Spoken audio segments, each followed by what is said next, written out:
जो वह पूरा होए तो कपि लक्ष्मण और राम, जीतूंगा क्षण मात्र में रिपु का कटक तमाम। ये विचार कर दस बदन करके बैठा यज्ञ, निर्मुख होकर राम से जय निज जय चाहे यज्ञ। रावण के यज्ञ समाचार कही, भक्त वीक्षण की पाए, तब भेदवन को देने को वह पास राम जी की आए।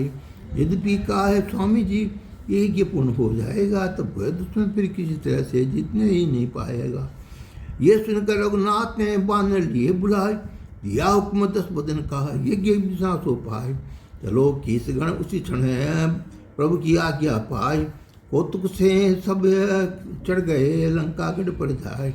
कर विध्वंस मुख कपि सकल आए प्रभु के पास, फिर रावण लड़ने चला तज्जीवन किया।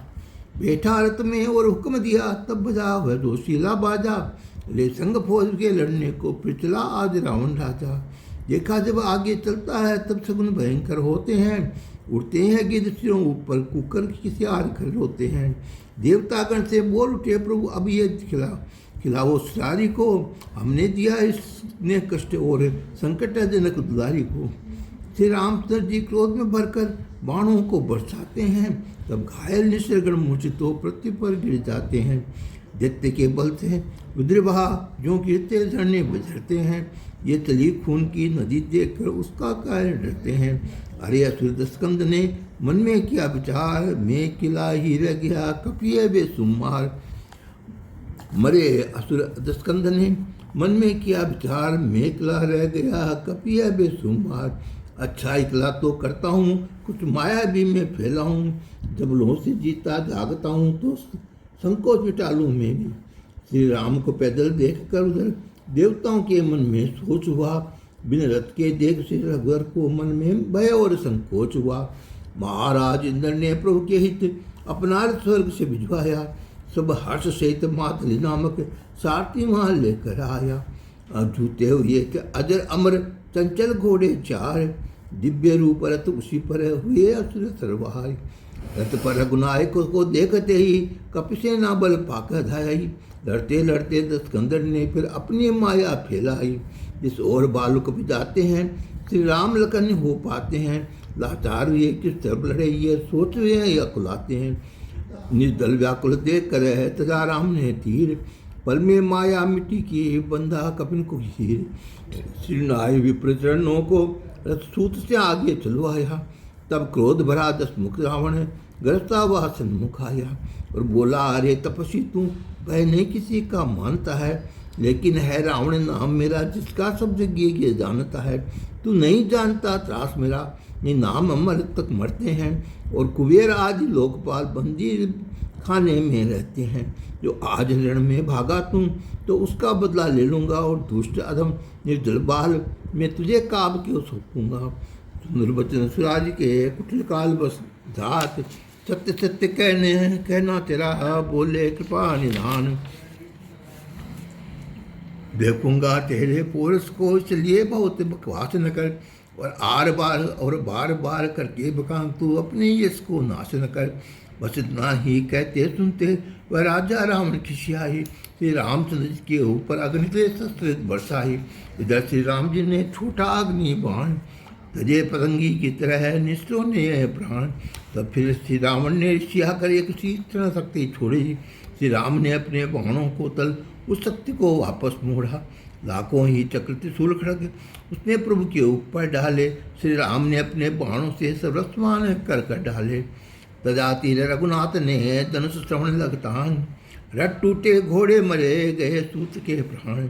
प्रभु ने निज धनुष पर बाण चढ़ाए 30, काटे रावण के तभी दसों शीश बुझ 20। वो दसों शीश और भुजा 20 करते ही वह नवीन हुए। फिर 30 बार बाण प्रभु ने छोड़े तो शीश फिर क्षीण हुए। श्री रामचंद्र तब 30 बाण धनु पर कर मारते हैं, एक ही बार में दसों दिशा और बोलो भुजा उतारते हैं। दुश्मन के भी बार बार उन प्राणों के कट जाते हैं, लेकिन पहले तब केवल में पुण्य उत्पन्न हो जाते हैं। जामवंत दौड़ा उधर है निज कल व्याकुल जान, लंकापति के हृदय में लात लगाई तान। लात के लगते ही गिरा मूर्छित होकर नीच, बंद हुए तब असुर के बोलो भुज के बीच डंका पतियों कपियों का बनता था।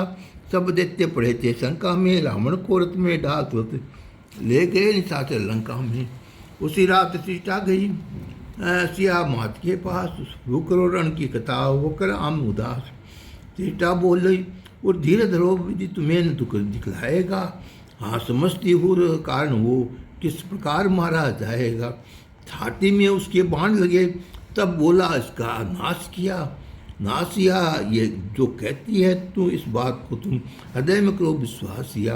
और उसके हृदय में कृपालु इस कारण बाण मारते हैं, इसके ओर में तुम रहती हो, इससे ही प्रभु विचारते हैं।